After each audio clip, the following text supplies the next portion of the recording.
Welcome back to the Recomp Room. I'm Jen Kirsten, and today we're going to dive into metabolism, extreme dieting, what it actually does to your body, and not just your metabolism. So, I'm tired of women having to find this out the hard way, and I'm also at times frustrated as a coach who's been doing this for over 14 years, having to have this hard conversation on why your metabolism is such an integral part of the entire process, but why it shouldn't be minimalized down to a calories in, calories out equation.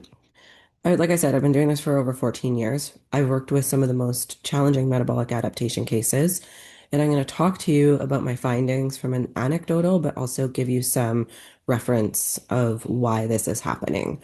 So, just so we're clear, like extreme dieting, when I say extreme dieting, I mean bodybuilding preps, multiple bodybuilding preps, extreme dieting, like constantly going on the next caloric deficit, the next cut, always looking to be on a diet, pushing your body down, sub low calories, high activity, basically the biggest loser type mentality with your training and your diet to move the needle with your weight. And everybody kind of knows move more, eat less, lose weight. And that's the whole premise of what we've been sold. And so there's a lot of women and men too that still prescribe to that mentality. Now, if you go into the bro culture, when I say bro culture, I'm talking about, non-science bodybuilders, so ones that go with bro science. They will equate this to, really simple, like it should be your discipline, should be your consistency, it should be the foods that you're eating, the safe foods, the non-safe foods, and just talking about metabolism as a calories in, calories out equation in terms of how your body looks, but not necessarily are we talking about how your body is operating. And in the bodybuilding culture, the term hardcore or being extreme is rewarded. How much you suffer, how much you're willing to give up to achieve your goal is rewarded. And so that kind of mentality does get trickled down to women who really have no business trying to adopt that same mindset because they're no interest in stepping on stage, but they want to obtain a look, and you can obtain that look by following those protocols for a period of time. But we're also going to deep dive into drug culture. We're going to dive into some topics here that might make some of you uncomfortable because what I'm about to say is very real and it's raw and it's coming from the trenches.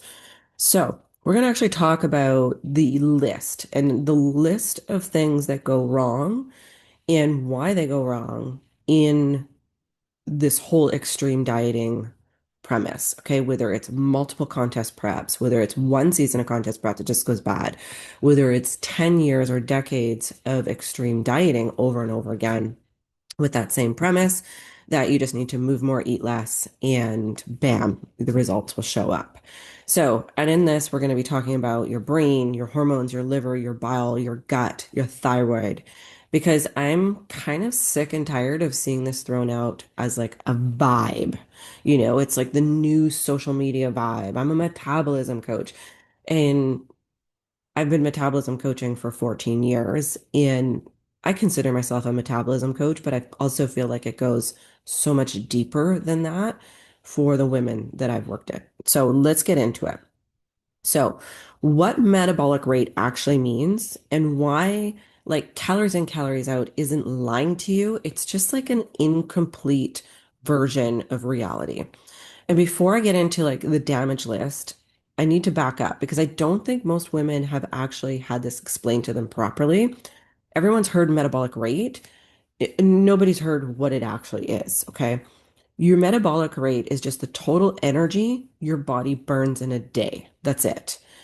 It's made up of your basal metabolic rate, energy you burn just existing, breathing, keeping your organs running, okay? Then there's the thermic effect of food, the energy it costs you to digest what you eat. Then there's your actual movement, okay? Both intentional exercise and what's called NEAT. So this is your non-exercise activity thermogenesis, which is like you're fidgeting, walking to your car, standing instead of sitting, all the stuff you like really don't think about, but you do throughout the day. Now, here's metabolic adaptation. And I want to say this really clearly because it gets so butchered online, okay? When you're in a caloric deficit, whether that deficit is from eating less, moving more, or both, your body responds by turning some of the dials down over time. Okay. Research on this, including the calorie trial, one of the most well controlled human studies we have found, that daily energy expenditure drops by roughly 100 to 400 calories beyond what you would predict from weight loss alone. Some of that is a lower BMR, so your basal metabolic rate. A lot of it is that NEAT quietly disappears, okay? You move less without noticing it. You fidget less. You take the elevator instead of the stairs, and you don't even notice this is happening. And if you've ever got ready for a bodybuilding show, you'll know in the final stretch, like you're so lethargic that you're like moving at a snail's pace, okay? So that is your like NEAT slowly declining. So this isn't damage, okay? I want to be really clear about this distinction. Metabolic adaptation is normal, okay? It's mostly reversible. It is how your body responds to you being in a deficit. Your body doesn't know the difference between a diet and famine, so it will downregulate to protect you. And in females, this is an even higher cost because we're made for reproduction, okay? But here's my actual problem with how this is getting talked about in the industry. It's getting flattened into this like calories in, calories out. Like it's a static math equation. Like you're some computer that puts in and puts out. And if you're not losing weight, you must be lying about your intake or not being consistent enough. Now, I'm going to intervene on this one real second because there is a lot of women who will say, I'm eating 1,200 calories a day and gaining weight. And they're not actually eating 1,200 calories a day and gaining weight. They're actually eating a lot more than 1,200 calories. They're not measuring properly. They're not actually weighing their food. They're eyeballing portions. They have like there's a lot more to that. Um, so there's some truth in it, but sometimes it's a little bit more than that.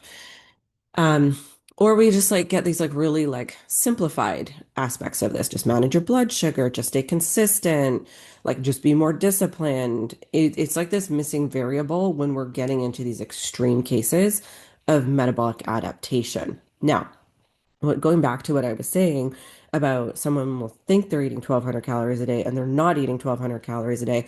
The thing here's where you need to like kind of get the math right is let's just say you are pushing 1,200 calories a day and you do that for 4 days and the biology of weight control kicks in. So after 1,200 calories a day for 4 days, your hunger increases, your food fixation goes up, your energy drops, and you end up face down in a binge where you're eating, 3 to 4,000 calories in one sitting. The next day you try to recover, the calories are still higher than your 1,200. And this just kind of tends to be the pattern. Then your average calories over the week are not 1,200. So this is where we also have to like put the caveat in there, like it's the situation and the honesty of the individual that actually allows a coach to be able to help them metabolically. Because if they're not honest about their actual intake, then you're just like kind of throwing shit at the wall and hoping it sticks. Um, so calories in and calories out is true. Okay. I want you to understand that, but it's just not the whole sentence. The side of the equation nobody explains is that the calories out part is not fixed, okay? It is a moving target. It responds to how long you've been dieting, how aggressive the deficit is, your hormone status, okay? Perimenopausal ladies, listen up. Your training history, and yes, in some cases, what you're taking to force it to keep moving, okay? When your body is actually trying to slow down and you're pushing the needle the other way. That last part is where I want to go to next, okay? Because in the more extreme cases I see, especially in and around the bodybuilding world and physique culture, the adaptation isn't just physiological anymore, it's being fought with drugs. And that's a different conversation than eat less, move more. So we're gonna deep dive into this, okay? So the first thing that gets impacted when you diet long term and extreme dieting is thyroid, okay? And your thyroid is responsible for your metabolic rate, okay? Your thyroid makes active hormone called T4. And T4 has to get converted into the active form of thyroid T3 before it does anything useful in your body. Okay. T3 is the active form. It's the one running your metabolism, your energy, your thermostat. Okay. And your mood. Restrict hard enough, and your body straight up stops converting T4 into T3 efficiently. Okay, that enzyme production gets halted. There's a study, one trial, 25 days of caloric restriction, cut T3 conversion by roughly half, half in 25 days. And there's a second one I want you to sit with. Researchers followed people on long-term caloric restriction. We're talking like somewhere between 3 to 15 years, and found suppressed T3 even when protein and micronutrients were dialed in perfectly. So, and I've seen this play out with clients over the years, especially the competitors. They will have a normal TSH in their labs, and I will insist that they get their free levels of T4 and T3 tested. And we will find out that they are like in the tank for T4 and T3, but their TSH is not suppressed and it's in the normal range. Okay. So what happens is like you end up creating this conversion problem. And so your TSH might show normal, but your T4 is on the lowest end of the range, and then you're not making the active form of T3 enough, which is also on the low end of the range. And if you live in Canada, especially in the province of BC, they'll test your TSH. If your TSH is out of range, they'll test your T4. And if your T4 is out of range, then they'll test your T3. Like you have to push for the free to be tested. And like it makes women feel like they're crazy because your labs will come up back normal. Like TSH looks totally fine, but you still feel like garbage. And that's not in your head, that's measurable. Okay. It's just not always measured with the right lens because of the way the testing is done. Now, here's where I want to go somewhere most coaches are not willing to go, and that is in bodybuilding and physique culture, especially women use at times thyroid hormone, like actually prescription grade T3. And they're doing that to force fat loss when your body has already adapted and stopped cooperating with the deficit. And I need you to understand the mechanism because it's not a shortcut, it's like an absolute trade. So let me just paint this a picture for you. A woman is getting ready for a bodybuilding show. Maybe she's on her third show of the season or third year in the row where her metabolic rate has adapted lower and lower and lower. Coach or her will decide, hey, let's take thyroid hormone to speed up metabolism because we have nowhere else to go. Like it's like our last resort. And then they end up in this predicament. Okay. So your thyroid runs on a feedback loop. Okay. Your brain senses how much thyroid hormone is circulating and adjusts how much your own thyroid produces. When you introduce thyroid hormone from outside your body, your brain sees plenty of hormone circulating and tells your own thyroid gland to like slow down production.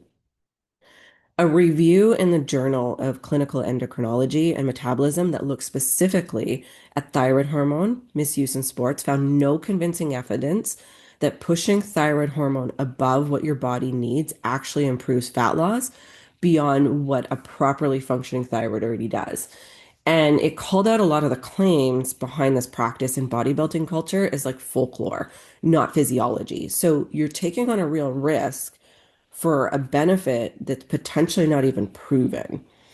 I'm not even going to sit here and tell you it's like some dramatic, guaranteed, permanent thyroid death sentence, because the research on recovery after stopping is more mixed and case dependent than the scare stories make it sound. But that's exactly why this isn't just a take this to break the plateau conversation. Like it's just you are literally playing Russian roulette with this one. Okay. You're deliberately overriding a feedback system your body built for a reason. Okay.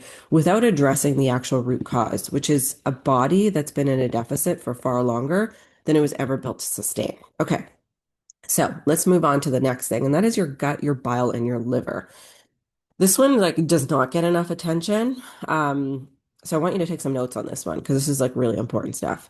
When you chronically undereat, especially low fat, and this is very true, okay, especially you bodybuilders that are like pushing for lower calories, lower fat, your gallbladder stops getting the signal to empty, okay? Bile just sits there becoming stagnant. There's a study on very low calorie diets, splitting people into lower fat version and a higher fat version of the same caloric deficit. Gallstones formed in over half the people on a lower fat diet, zero on the higher fat one. Same deficit. The only difference was fat intake stimulating gallbladder to actually empty. Okay. So, what does this matter for you? Because bile is how your body clears excess hormones, it's how you process fat soluble nutrients as well. Okay. So your vitamin A, your D, your E, your K, and then that's the stuff everyone's fucking supplementing with and obsessed with. Okay. And that's the kicker. This is why so many women in a caloric restriction cycle are choking down all these supplements a day and absorbing almost none of it. You cannot out supplement a gut that isn't moving bile properly. You're just making like very, very expensive urine.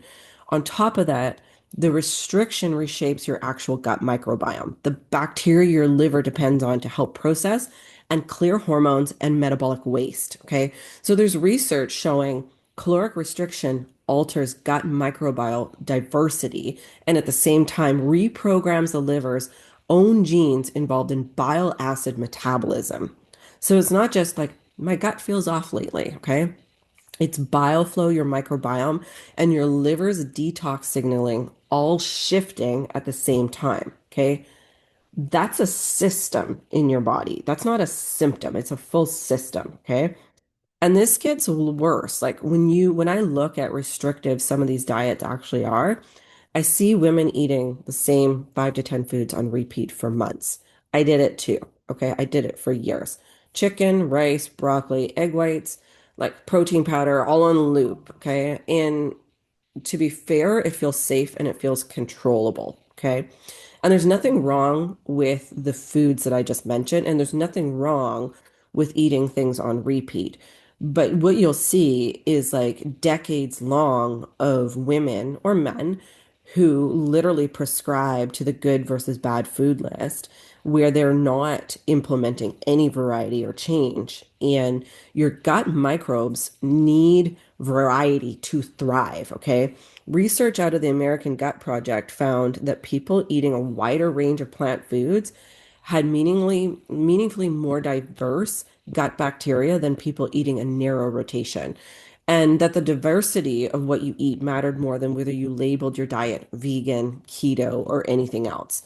So you eat the same 10 foods for 6 months, and you are, in a very real sense, starving out entire populations of bacteria you actually need for digestion, inflammation control, and hormonal clearance.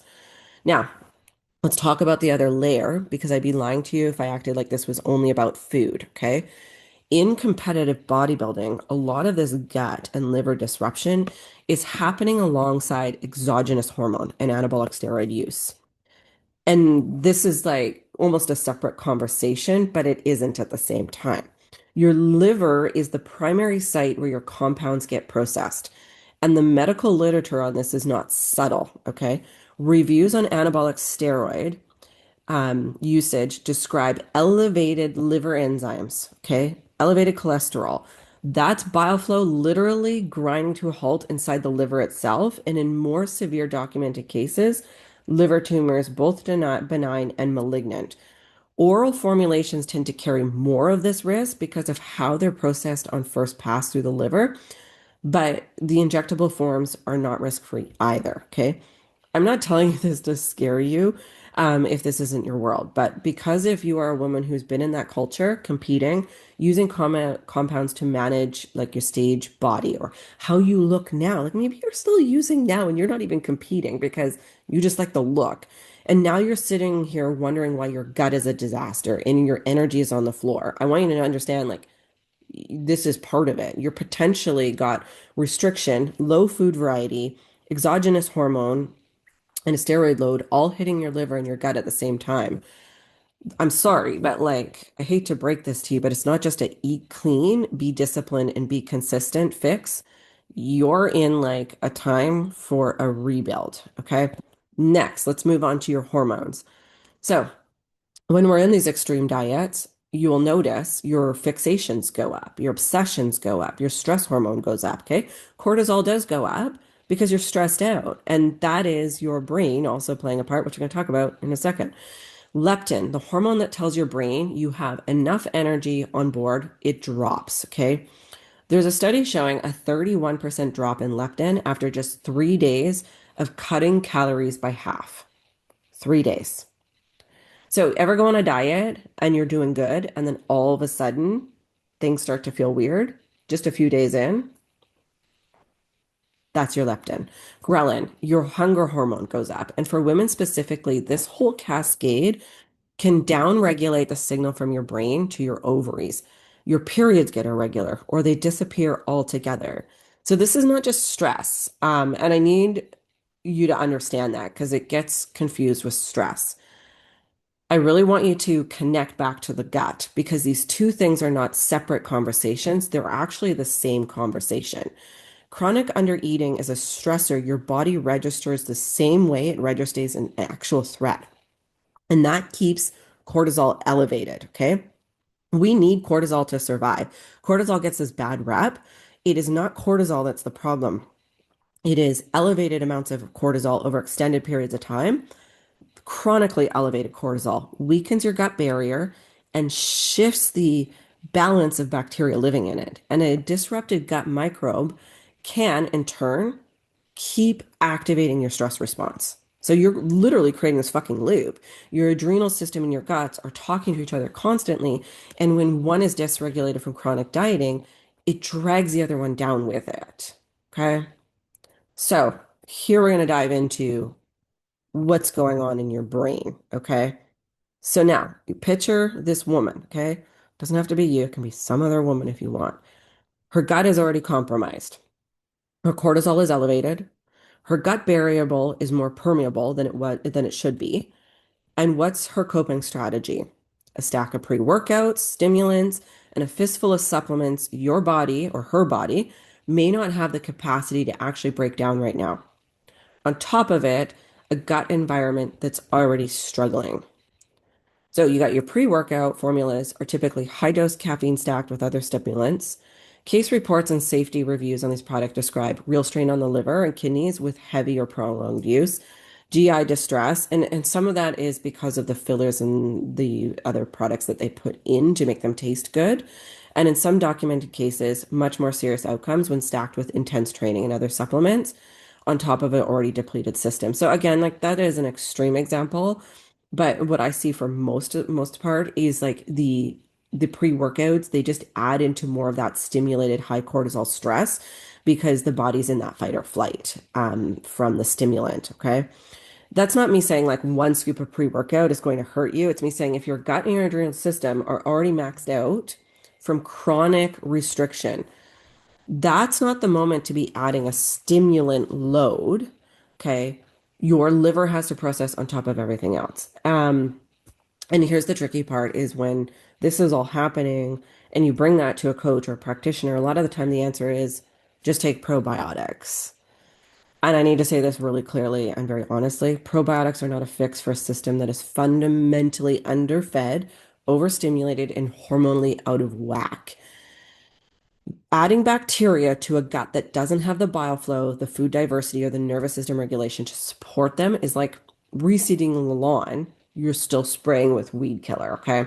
The environment those probiotics enter will determine how the probiotics colonize and how they are used, okay? So let's move on to your brain. This one isn't new, okay? And I think it easily gets forgotten. You'll hear me talk about this biology of weight control all the time, okay? It's not theory. This has been studied since the 1940s, okay? The Minnesota starvation experiment took mentally healthy men, underfed them, and within weeks, they developed food obsession, irritability, depression, and binge urges. These were not men with a personality flaw, okay? A discipline problem or a lack of willpower. These were just men put in this situation, and that's what a starved brain does. It's a survival response. It's like not a character defect. And the interesting thing is, like in the world of bodybuilding, it is a character defect. Like if you're not pushing hard enough, you're not suffering enough, you're not doing whatever it takes to win. And so, like, we're pushing past that. Okay. So, what happens when you hit perimenopause? with all of this unresolved shit going on in your body. This is what I really need women in their 30s and 40s to hear. So, everything I just walked you through, thyroid, bile, gut, cortisol, hormones, even insulin, which I didn't dive into too much today, it all shifts as we're aging, and none of that has been repaired. And you walk into perimenopause still carrying it, the impact does not stay the same. It gets worse, okay? Like perimenopause does not arrive on a blank slate, it arrives on top of whatever's already broken, okay? So here's why. Estrogen is just a reproductive hormone. It actually helps regulate your gut microbial diversity. Research reviewing the estrogen gut connection describe it as bidirectional. Okay. Estrogen supports a more diverse microbiome and your gut bacteria through something called the estrobolome. Okay. It helps regulate how estrogen itself gets metabolized and then recirculated. When estrogen starts declining and fluctuating in perimenopause, that diversity drops on its own. Now, layer that decline on top of microbiome that's already been narrowed by years of restrictive eating. You're not starting perimenopause from a stable baseline. You're starting it from a deficit, okay? As well, if your bile flow and your gut microbiome is off, your detox and your elimination will be off, which will also bind excess hormone, not allowing it to detox out of your body and recirculate where you can get estrogen dominance while you're already having spikes of estrogen in perimenopause. Same story with cortisol, okay? So research following women through the perimenopause transition have found cortisol tends to rise as women move from early to late perimenopause, and studies looking at the cortisol awakening response found women with more severe hot flashes and vasomotor symptoms showed real alterations in the HPA axis activity. So if your stress response is already dysregulated from years of chronic dieting, perimenopause isn't just introducing a new problem. It's going to turn up the volume on the one you already had. This is exactly why I can't stand watching this get handled with a calories in, calories out approach or straight up bodybuilder starter pack approach. Like aggressive deficit, high cardio, cut the carbs, chase the scale. Like that approach is treating this like it's purely an aesthetic problem. It's not. By the time a woman is in perimenopause with unresolved metabolic and hormonal history, this has to be approached from the inside out. Thyroid, gut, bile, cortisol, insulin, hormone signaling in that order before we even talk about a deficit, which is why when clients come to me, I won't put them in a deficit from the hop because I need to see out from a foundational base what's actually happening within their body before we determine what steps come next. Okay. So here's the gut punch.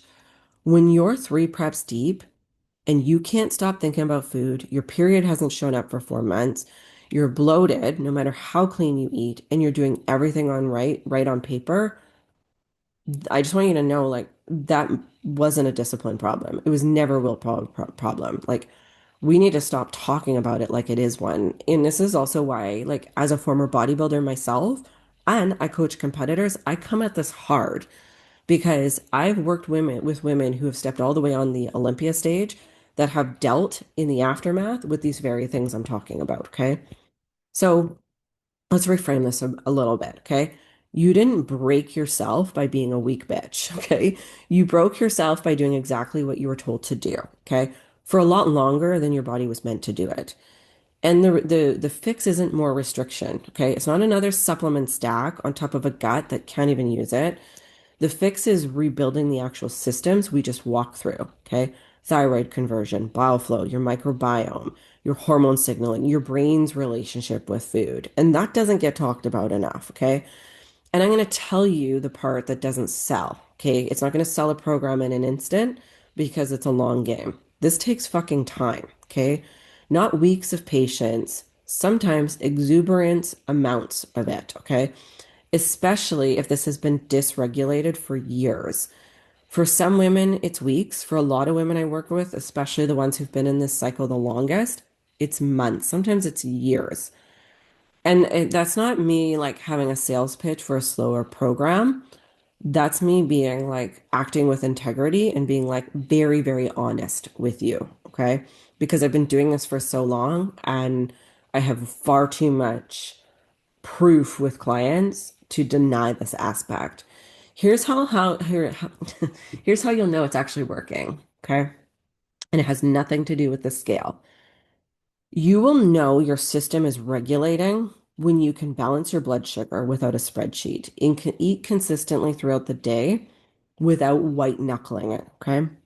And your body actually is responding when you train, when you eat, when you rest, okay? So if you throw the scale away temporarily and you focus on your biofeedback, okay? Do you feel more regulated blood sugars between meals? Is your digestive health improving? Is your sleep patterns improving and the quality of your sleep?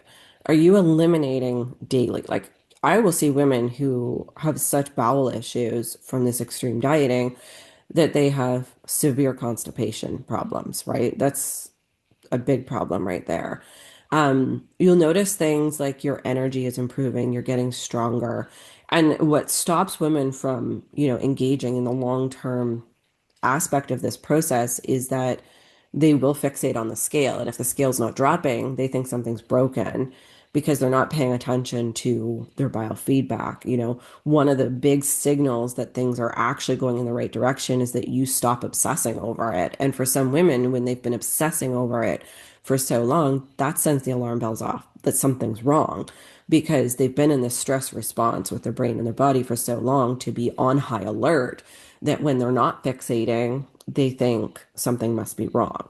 I'll see this with the competitors who are so used to chasing an ideal with their body. And when they get to this place of peace with food and exercise and it doesn't feel hard, they will immediately be like, the not high enough. I'm not working hard enough. I must look like shit. And then I'll look at their photos and they look amazing. And so there is this whole mental grouping that has to come with this as well. So let's close this out because this was a long one. If you heard yourself anywhere in this episode, I want to hear from you. Drop me a comment on this. Reach out through my website. I want to hear from you. This is the Recomp Room. Until next time, thank you for being here.